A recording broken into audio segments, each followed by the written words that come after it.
Willow Ridge was the kind of American town where mailboxes were still hand-painted. Neighbors waved from across the picket fence, and the annual harvest parade was the most anticipated event of the year. But for 8-year-old Noah Walker, the world had not felt warm or neighborly in a long time. Noah lived in a small, weathered blue house on Maple Street with his mother Sarah and his stepfather Greg. He rarely spoke unless absolutely necessary, and even then, his words came out soft and cautious, like he was afraid they might vanish before anyone heard them. 5 years ago, his father, Ethan Walker, a U.S. Army veteran, had died overseas during what was described as a routine deployment. There had been no warning, only the knock on the door, the folded flag, and the silence that followed like a storm cloud that refused to pass. The only thing that seemed to bridge the wide, invisible chasm between past and present was a dog, Valor, a muscular Belgian Malinois with a coat the color of autumn soil and eyes that held a kind of quiet knowing. Valor had served alongside Ethan in the military, trained to detect explosives, guard perimeters, and protect lives. He had once leapt into a burning vehicle to drag Ethan out. That's the kind of bond they had. After Ethan's death, Valor had been reassigned, eventually deemed too old for duty, and relocated to a military training facility across the state. Noah hadn't seen him since he was 3. But he remembered, not just the dog's form or bark, but the way he lay beside his father's boots, how he nuzzled little Noah's hand like a solemn promise. "I'll be here as long as he is." Sarah tried her best. She worked double shifts as a nurse and juggled Greg's schedule, always trying to keep Noah engaged, with little success. Greg, practical and kind in his own way, often said that moving on meant letting go. But Sarah wasn't sure Noah knew how to let go of something he never really got to keep. The flyer had come in the mail just 2 weeks before. Retired K-9 auction. All proceeds support local Veterans Memorial Fund. On it, a photo of Valor, leaner now but unmistakably him, caught mid-stride beside a handler who wasn't Ethan.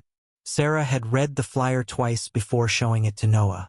She hadn't expected him to speak, let alone run upstairs. But 10 minutes later, he returned, clutching a chipped ceramic piggy bank painted in streaky blue. "I have money," Noah whispered. "We can bring him back." Sarah's heart ached. She opened her mouth, closed it again. "Noah, sweetheart, these auctions, they aren't cheap. People come from all over, security firms, collectors. It's not like buying a puppy at the fair." Noah didn't flinch. He held the piggy bank tighter. Inside that ceramic belly were 5 years' worth of birthday money, spare coins from couch cushions, tip jars at lemonade stands.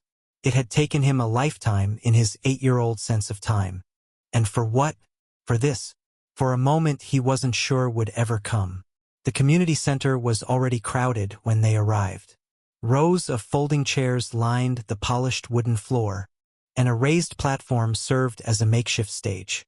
Banners celebrating local heroes hung from the rafters, accompanied by the low hum of conversation and the occasional bark from behind the curtain.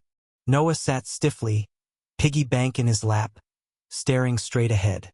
Greg had offered to match Noah's savings, but even their combined total wouldn't make a dent once the serious bidders raised their paddles. Still, Sarah held onto a sliver of hope, even if it was only for Noah to see Valor one last time. As the auctioneer, an older man with a booming voice and a jacket 2 sizes too small, stepped onto the platform, the murmurs quieted. "Next up, folks," he said, slapping a folder on the podium, "is K-9 Valor, 8 years old, veteran of 3 tours overseas, fully trained in detection, protection, and search and rescue. Starting bid, $2,500. Noah's hand tightened on the piggy bank. Sarah's heart dropped. She glanced at Greg, who gave a small shake of the head. There was no way. But before she could say anything, a paddle rose in the 3rd row. "3,000, a man called. He was sharply dressed, steel-gray hair, a Bluetooth earpiece glinting under the fluorescent lights. He didn't smile. "3,000, do I hear 35?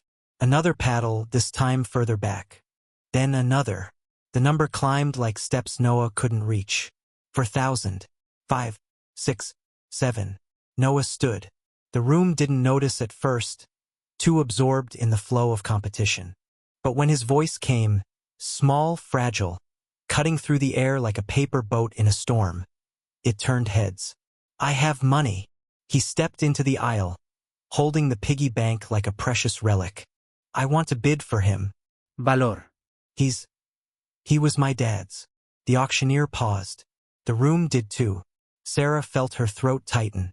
Somewhere backstage, Valor let out a low, mournful bark. The silence that followed Noah's voice was deafening. All eyes had turned toward him. This small boy with tousled brown hair, knobby knees, and a fierce grip on a battered blue piggy bank. On the auction floor, where briefcases and business cards ruled, he looked out of place. Yet something about him, his stillness, the solemn weight in his words, held the room captive. The auctioneer cleared his throat. Son, this is an adult event. I'm afraid. He has the money, Sarah interrupted gently but firmly. Her voice carried the quiet fury of a mother standing on a battlefield. It's his. Someone in the back scoffed, but no one dared speak louder. The auctioneer looked at the organizer, then back at Noah. All right, he said after a pause. We'll allow the boy to pledge what he has. What's your amount, son? Noah stepped forward, unscrewing the rubber stopper under the pig. Coins began to spill into his hand. Quarters, dimes, nickels, and a few dollar bills folded with the care of a prayer. He handed them, shaking slightly, to the auction assistant. $238. The assistant whispered after counting. And 32 cents. It wasn't even close. A polite but awkward chuckle rippled through the room, like adults unsure if they were witnessing something brave or just naive. Sarah reached out for Noah's hand, but he was still standing, eyes on the stage. I just wanted him to come home, Noah whispered. Before the auctioneer could offer a response, a new paddle rose. 8,000. A voice called, calm, crisp, emotionless. It was Cole Hampton. He was seated in the third row, legs crossed, not bothering to look at anyone but the auctioneer. Everything about him oozed control. The navy-tailored suit, the subtle cufflinks, the smooth way he slid his bidding paddle back down as though he'd already won. 8,000. Do I hear 9? Another voice chimed in. 10. The crowd turned to see a tall, quiet man in a brown overcoat rise slowly, paddle raised. Lucas Brennan didn't speak again, just nodded once. Noah looked at him, not with recognition, but with a child's instinct for people who felt familiar, even if they were strangers. Cole glanced sideways, annoyed. 12.5. 15, Brennan replied, voice low but steady. The bidding escalated. 20. 25. 30. Sarah leaned forward, whispering to Greg. Who is that? No idea, Greg muttered. But thank God for him. Hampton's smile never wavered, but his jaw flexed as if it had something to say. 35,000. The crowd murmured. Even in a wealthy town, this was no small change. Brennan remained still. Then 40. The auctioneer blinked. 40,000, ladies and gentlemen. Going once. Noah looked at Sarah, eyes wide. Is that enough? Before she could respond, Hampton stood. 50,000. The room gasped. It was no longer just about a dog. The way Hampton said it, too smooth, too rehearsed. It wasn't a bit of affection. It was a transaction, like buying silence. Brennan hesitated. His fingers curled around his paddle. 55. A hush fell. The auctioneer, uncertain, turned to the organizers. They nodded. 55,000 going once, twice. 60, Hampton snapped. Noah's shoulders sagged. Sarah could feel her son slipping into hopelessness. Into that space he went when the world felt too loud and too far away. The same space he'd disappeared into the day the soldiers knocked on their door. And then, the voice came again. 70. Lucas Brennan's voice cut through the tension like a clean break in glass. Noah blinked. Hampton sat down, lips thin, knuckles white on the chair's edge. He didn't speak. The auctioneer hesitated, then raised his gavel. 70,000 sold to bidder number 28. The sound of the gavel hitting would echoed like thunder in Noah's ears. But it wasn't celebration that followed, it was confusion. Noah looked to Sarah. Does that mean he's ours? Sarah hesitated. I don't know, sweetheart. I don't think so. He bought him, Greg added. Maybe we can ask him to let us say goodbye. But as they stood to approach the stranger, something remarkable happened. From behind the curtain, a bark, then another. Valor. The curtain fluttered, then moved. The handler emerged, trying to hold the leash steady, but Valor's muscles were taut, eyes scanning the crowd until they found him, Noah. The dog froze, then whined, then, without warning, bolted. No, wait! The handler cried out. Too late. Valor thundered across the stage, down the steps, and into the crowd, tail high, body coiled with memory. He barreled straight into Noah, knocking him backward onto the hardwood floor. But the boy didn't fall far.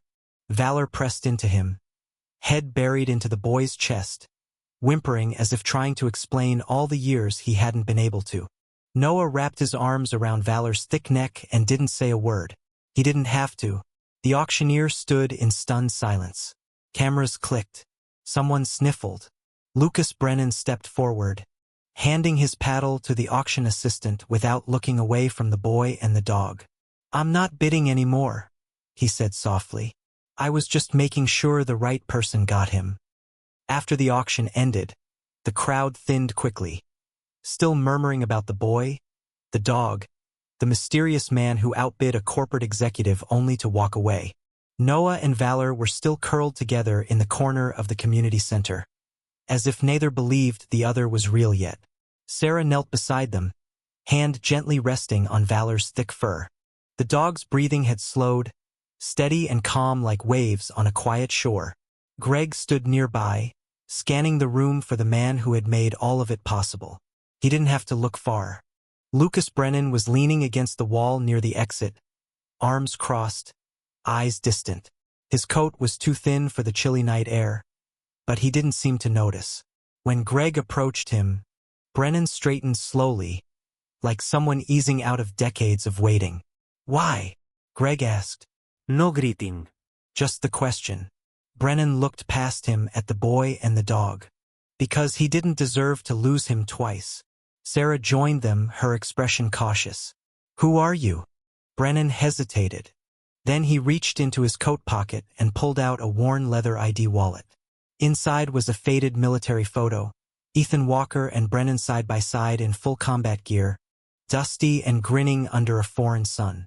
I served with your husband, Brennan said softly. We were in the same unit. He was one of the good ones. Sarah took the photo with trembling hands. Why didn't we know about you? I was intel, quiet work. After Ethan died, I kept working, but not for the army. I started following loose ends he left behind. Her brow furrowed. Loose ends? Brennan nodded. Did he ever talk to you about a company called Meridian Pharmaceuticals? Sarah blinked. I remember the name. He mentioned something right before his last tour, something about contractors in the region. But he didn't go into detail. He couldn't, Brennan said. Meridian had a government contract testing chemical compounds on military volunteers, without their full knowledge. Ethan found traces of the compounds during a supply mission. He started asking questions. Greg crossed his arms. What kind of compounds? Brennan's voice lowered. Neurobehavioral agents, designed to suppress trauma responses. Sounds helpful, right? Only they came with side effects, paranoia, breakdowns, even death. When Ethan dug deeper, Valor helped him identify containers with those chemicals. The dog was trained to pick up scent profiles, even when they were masked. Sarah felt her stomach twist. So you're saying someone wanted Valor off the grid? Brennan nodded. The compounds were never officially traced back to Meridian, but Ethan filed a report. Days later, he was reassigned. Weeks later, he was dead. Official cause, IED. But no one ever found remnants of an explosive at the scene. Sarah's voice trembled. You think he was silenced? I know he was. There was a long, sharp pause. And Hampton? Greg asked. Hampton's private security firm just inked a massive contract with Meridian, Brennan said. If anyone gets Valor, runs him through their systems, erases what he knows, it erases Ethan's trail with him. Greg let out a low whistle. So why didn't you just take the dog yourself? Why involve us? Brennan looked directly at Sarah now. Because Valor doesn't just belong to the investigation. He belongs to your son. I saw it in that room. So did everyone else. He reached into his coat once more and pulled out a folded envelope. This is everything I've compiled. Notes Ethan left, photos, chemical logs, whistleblower statements. I've kept it hidden for years. But now that Valor's out of their reach, we can make it public. Sarah took the envelope, hands trembling. Why now? Because your boy stood in a room full of powerful people and held up a piggy bank. And because Ethan would have done the same damn thing if it were him. They stood in silence for a long moment. The kind of silence that comes when the ground beneath your memories shifts. Where will you go? Greg asked finally. I've got friends in D.C., Brennan said. Not many, but the kind that don't flinch when the truth gets loud. Sarah held the envelope tighter. And us? She asked. What do we do now? Brennan met her eyes. You keep Valor safe, and you decide how much of this you want to fight. As he turned to leave, Sarah called out. Wait. He stopped. Why did you stay silent this long? Brennan hesitated at the door. Because I was tired, he admitted. Tired of funerals. Tired of invisible wars. But your son, he reminded me what we're supposed to be fighting for. Then he disappeared into the night, as quietly as he'd arrived. Back in the center, Noah lay against Valor's side, hand buried in the fur just above his shoulder blade. The dog didn't move, didn't even twitch. Greg knelt beside Sarah, his voice low. What do we do now? She looked at the envelope, then at her son. We do what Ethan would have done, she said. We protect what matters, and we don't run. The next morning, Willow Ridge woke to a gray drizzle that draped the town like a memory. Quiet, persistent, unwilling to be ignored. In the Walker home, the mood was hushed but alert. Valor lay by the window, head resting on his paws, amber eyes watching every movement Noah made, as if he were memorizing them. The boy, still in pajamas, sat cross-legged on the rug, absent-mindedly rubbing Valor's ears while staring at the wooden box in front of him. Sarah stood in the kitchen, hands wrapped around a cup of coffee that had long gone cold. The envelope Brennan had left sat on the table beside her. She hadn't opened it yet, not because she was afraid of what was inside, but because she knew that once she did, everything would change. Greg entered the room slowly, holding something that looked even older than the envelope, an olive-green military duffel, frayed at the seams. I found this in the attic, he said. It was sealed. I thought, maybe it was time. Sarah raised an eyebrow. You've had Ethan's bag this whole time? I didn't think Noah was ready. Maybe I wasn't either. He set it on the floor beside the couch and gently unzipped it. Inside were the things Ethan had left behind in storage during his last deployment. A desert camo jacket, a photo of him holding baby Noah, a journal battered by sand and sweat, and a bundle of letters tied with medical gauze. Noah looked up. What is that? Sarah sat beside him. They're from your dad. The boy's eyes widened, unsure. To me, she nodded. I think so, Greg added. He probably meant to send them, or maybe he didn't get the chance. Noah reached out slowly, as if touching them might make them vanish. His fingers brushed the top letter. It was addressed in block letters. To Noah, someday. He opened it. The paper was yellowed, creased down the middle. Ethan's handwriting was strong but hurried, like he was racing his own thoughts. Hey, little man, if you're reading this, it means I couldn't come home. And for that, I'm sorry. Not because I didn't try, believe me, I did, but because I hate the idea of you growing up without knowing me. So I wanted to leave you something besides photos and medals. I wanted to leave you pieces of who I was, in case you ever needed to find yourself. Noah didn't cry. He just kept reading, lips moving silently. There's a dog named Valor. You probably remember him. You used to crawl on him like he was a couch. He never minded. He's smarter than most people I know, and loyal in a way the world doesn't always deserve. If you ever get the chance, find him. He'll remember you, and if you ever feel lost, just hold on to him. He has a better nose for home than anyone I've ever known. By the time Noah finished the letter, the room had gone still. Even the rain seemed to hold its breath. Greg sat down across from them, elbows on knees. I never read that, didn't know he wrote those. Sarah looked at him. He wanted to stay connected, even if he couldn't. Greg ran a hand through his hair. I know I've never filled his shoes, and I didn't try to replace him, but I think I made the mistake of pretending that what Noah needed was to forget. Noah looked up. I don't want to forget. Greg swallowed. I know. And now, I don't want you to. There was a long pause. Then, without prompting, Greg reached into the bag again and pulled out a small object wrapped in cloth. He handed it to Noah. Inside was a bronze pin, a miniature compass set in a metal disc, worn around the edges but still ticking true. He used to wear this, Greg said. Said it wasn't just about direction. It was about intent. Wherever you're going, make sure it's worth arriving. Noah held it in his palm, small fingers curling around it. Do you think he knew? He asked. About what happened? Sarah glanced at the envelope on the table. I think he knew enough. Enough to be scared. Enough to fight anyway. Valor shifted on the rug, lifting his head. Then, almost on cue, he stood and walked over to Noah, nuzzling the boy's chest and settling beside him again. The weight of the dog against his side made Noah feel grounded in a way nothing else did. Greg broke the silence. Maybe it's time we all stop pretending this is just about grief. Sarah finally picked up Brennan's envelope and opened it. Inside were scanned documents, encrypted logs, internal memos, Ethan's handwriting visible on several. Photos of containers marked with Meridian's codes.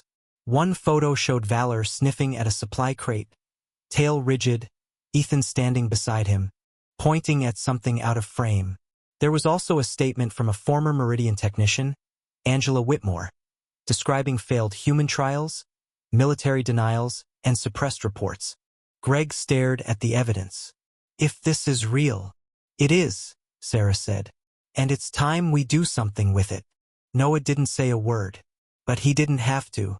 He picked up the compass, clipped it to Valor's collar, and whispered, Let's find what Dad left behind. It wasn't just about the dog anymore. It wasn't just about memories. It was about finishing what Ethan started. Together, the town hall of Willow Ridge hadn't been this full in years. The room, normally reserved for zoning disputes and ribbon-cutting speeches, buzzed with unease. Local reporters from nearby counties had shown up. Veterans in uniform filled the back row. Sheriff Dalton had returned from his fishing trip early. And in the front, sitting tall behind a long desk, were the members of the town oversight committee. At the heart of it all, the issue sounded deceptively simple on paper. The legal reassignment of a retired military dog to a civilian family. But everyone in the room knew this wasn't just about a dog. Sarah sat beside Noah, her fingers curled around the small of his back. On Noah's other side, Valor sat still, wearing his old military service vest, the compass clipped near the collar. Greg was behind them, silent but steady. Brennan stood near the back, hands in pockets, like a soldier still watching the perimeter. Then James Hampton walked in. He looked freshly shaved, tailored to perfection, flanked by two lawyers in charcoal suits. He offered a professional nod to the committee before taking his seat across from the walkers, the ghost of a smile curling at the corners of his mouth. Committee Chairwoman Marla Reyes, a retired school principal with a voice like a gavel, cleared her throat. This session is now in order. We are here to determine whether an exception to military K-9 reassignment policy may be granted in the case of the dog known as Valor, currently in the custody of the Walker family. She paused. We've also received a petition regarding ethical concerns around said reassignment. which include allegations of corporate interference. Reyes nodded at Sarah. Mrs. Walker, you may speak. Sarah stood. She didn't read from notes. She didn't need to. My husband, Sergeant Ethan Walker, served 3 tours overseas. Valor was his partner.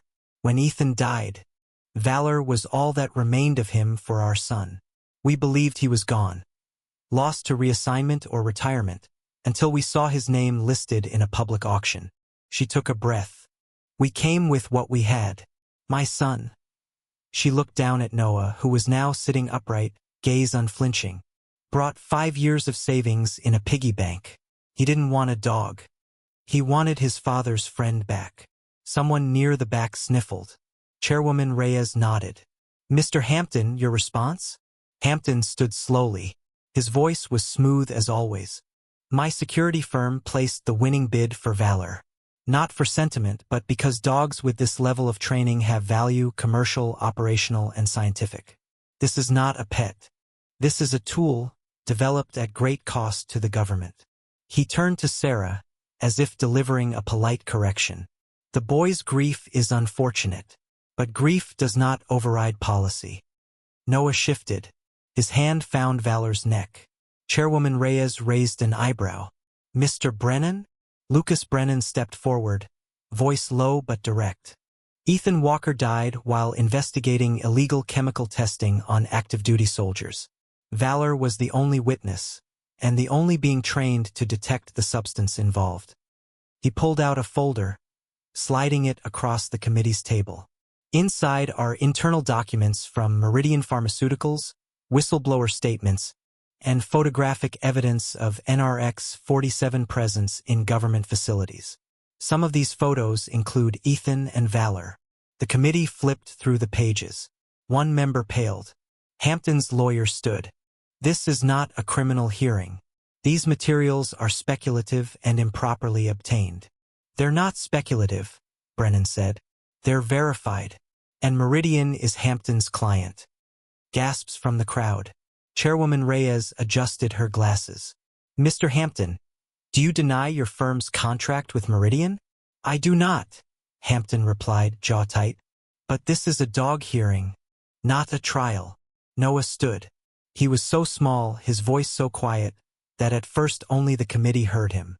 He's not a tool. All eyes turned to him. He's not just a dog. He's my dad's. He saved people. He remembers things I don't. And he found me when I was lost. He looked down at Valor, then back at the room. Maybe you all think this is just about a leash or a price tag, but it's not. He's not property. He's proof. And he's home. Noah sat down. But no one spoke for a long time. Chairwoman Reyes finally broke the silence. We will take a brief recess to deliberate. The room emptied into murmurs. Hampton didn't look back. In the hallway, Sarah crouched beside Noah. You were incredible. I just told the truth, he said. 20 minutes later, the committee returned. Chairwoman Reyes stood. We, the Oversight Committee of Willow Ridge, have reviewed the evidence and testimony.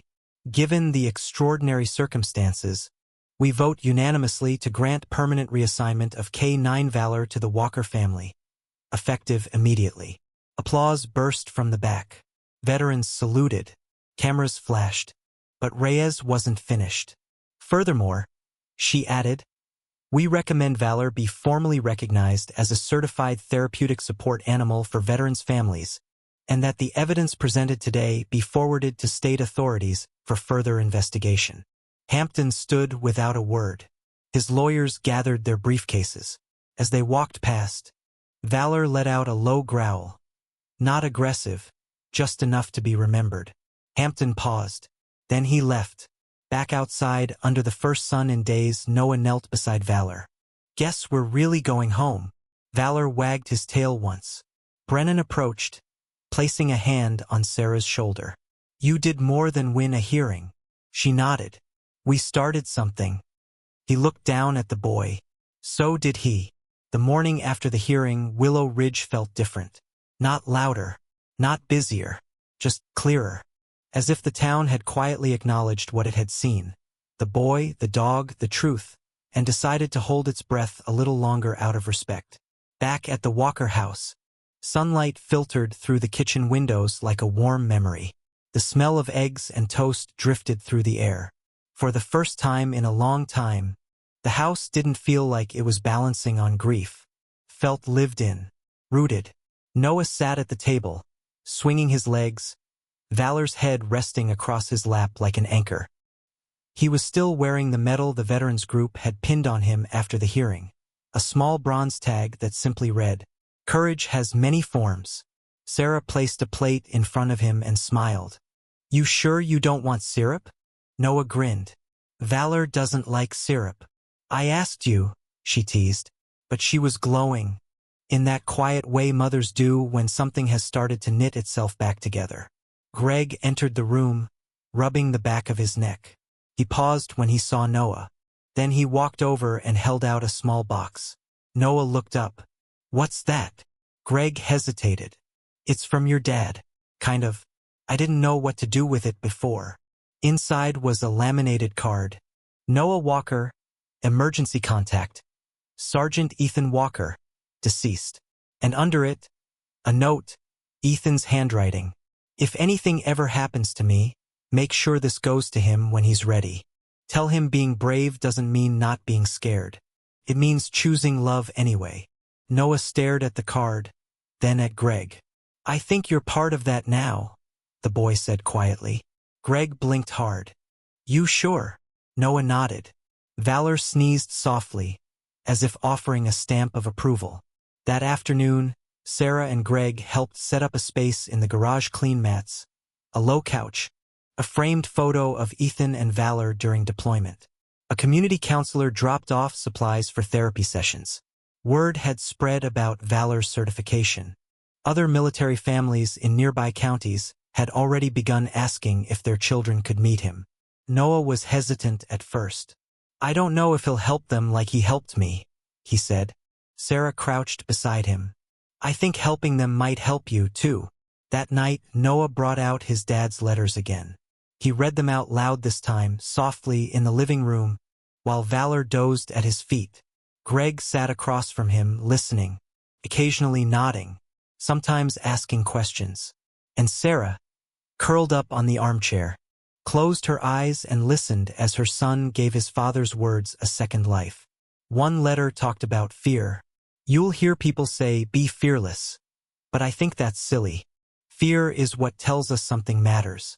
Don't be fearless. Be brave. Do the hard thing even when your hands shake." Another talked about legacy. "I won't always be around to tell you what to do. That's okay. Because you'll know. You'll feel it in your chest. That small tug when something's right or wrong. Trust it. That's me. That's you. That's us." Later, when the house went still, Sarah found herself alone in the kitchen, looking through the manila folders again. The evidence, the documents, the names of people who still hadn't answered for what they'd done. She didn't feel anger. Not anymore. She felt resolve. The next day, she contacted Brennan. "You said you had friends in D.C., she said. "Ido. Tell them we're ready." He didn't ask what she meant. He knew. And by the end of the week, a federal inquiry was opened. Things moved slowly, of course. Justice usually did. But it had started. And sometimes that was enough. One evening, a few weeks later, Greg stood on the porch watching Noah and Valor out in the yard. Noah was wearing his dad's compass around his neck now. He had a journal in his lap and a pencil in hand. Greg walked over and sat beside him. "Whatcha writing?" "Not sure yet. Maybe a book. Maybe just stuff." "Want help?" Noah shook his head. "I think I want to write it how I remember it, so I don't forget." He looked up. "But maybe you can read it when I'm done." Greg smiled. "I'd like that." A few minutes later, Sarah joined them, handing out mugs of cocoa and wrapping a blanket around Noah's shoulders. Valor stretched out across their feet like a guard post that had finally gone off duty. The stars came out one by one. Somewhere down the road, the past waited. Not to haunt them, but to be faced. Here, in this moment, there was only now. And it was enough. Dad used to say Valor could find anything. Noah said. Greg nodded. Seems true. Noah reached into his pocket and pulled out a smooth stone from the riverbank. I thought I lost this, he whispered. Valor found it under the porch last night. Sarah smiled. Maybe he's still helping us find what matters. And in the quiet between words, between generations, the dog's tail thumped once against the floorboards. Just enough to say, yes, I'm still here. A year later, Willow Ridge had changed. Not in grand ways, but in quiet, lasting ones.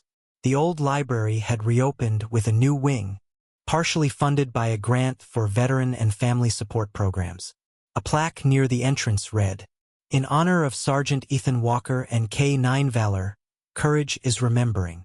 Inside that new wing, every Thursday afternoon, a boy with thoughtful eyes and a dog with steady paws waited in a circle of chairs for other kids to arrive. Noah had named the group himself the Compass Circle. It was small at first. One boy who hadn't spoken since his father returned from overseas. A girl who flinched at every loud noise. A set of twins whose older brother never made it back. They came not because they were told to, but because the word had spread that something happened when you sat beside Valor. Sometimes they read stories. Other times they drew pictures or sat in silence. But little by little, the air in that room filled with something rare and brave, trust. Noah never called himself a leader. But when someone was too scared to speak, he spoke first. When someone cried, he didn't rush to fix it. He just let Valor lean in as he always had for him. On the last Thursday of November, something new happened. Noah brought out his journal. It was worn at the corners, filled with uneven lines and scrawled drawings of compass points and battle medals, river rocks and dog paws. He stood in front of the group, Valor curled beside him. "I want to share something," he said. His voice was stronger now, but still gentle. He opened the journal. "When I was little, I stopped talking. People thought it was because I was sad. But it wasn't just that. It was because I didn't know how to carry something I didn't understand. I lost my dad, but I didn't lose missing him. That part stayed. Got bigger even. The room was still. Then Valor came back. He didn't talk either, but he knew what to do. He reminded me I didn't have to carry everything alone." He closed the book. "And now I want you to know you don't either." Later that evening, back at the Walker house, Sarah watched from the kitchen window as Noah and Valor sat on the porch swing. The sky had turned a soft navy, stars peeking through the bare trees. The autumn wind whispered through the grass, stirring up dry leaves like distant voices. Greg walked in, wiping his hands on a towel. "He's been out there for a while. He's thinking," Sarah said, smiling. "That's his favorite place to do it." Greg leaned against the counter. "You think he's okay?" She nodded. "I think he's more than okay." Out on the porch, Noah held something in his hand. The bronze compass, still ticking softly. He held it up to Valor. "I used to think this would help me find my dad," he said quietly. "But maybe it was always about finding me." Valor's ears flicked in response. Noah looked up at the sky. "I miss him," he whispered, "but I don't feel lost anymore." He reached into his pocket and pulled out a folded note, the last of Ethan's letters. He hadn't read it yet. Not until now. "Noah, if you ever open this one, it means you've come far. Far enough that you might not need my words anymore. But I'm giving them to you anyway, because fathers never really stop hoping they'll be useful. You are brave. Not because you're strong all the time, but because you keep walking even when things hurt. That's the kind of man the world needs. That's the kind of son I prayed for. If you ever wonder who you are, look at the people around you. The ones you love. The ones who love you back. And if you're still unsure, trust Valor. He's never lost anyone who didn't want to be found." Noah folded the letter carefully and placed it inside the compass pouch. He turned to Valor, scratching behind his ears. "You're not just my dog," he whispered. "You're my way back." Inside the house, Sarah lit a candle on the windowsill. It flickered gently, part memory, part hope. She didn't need to say his name. She felt Ethan's presence in the quiet, in the strength of their son. in the loyalty of the dog who never gave up, in the warmth of a home that had finally healed. Greg joined her at the window, his hand sliding into hers. Noah rose from the swing and walked down the steps, Valor beside him. He walked to the edge of the yard where the old willow tree stood and buried the compass under its roots. Carefully, like planting something sacred. Then he looked up at the sky. The stars were clearer than they had ever been. Epilogue. 2 years later, an article appeared in a national magazine. Valor. The retired war dog who helped a town heal. It told the story of a small town, a broken boy, a fallen soldier, and the dog who helped carry them all through. It ended with a quote from Noah. Sometimes, the things we think we've lost are just waiting to be found again. Sometimes they're closer than we think. Sometimes they're sitting right beside us, listening, quiet as a heartbeat, steady as a compass. And just below that quote, the photo. Noah, now 10, reading aloud to a circle of children. Valor lying at his feet, ears perked, watching over them all.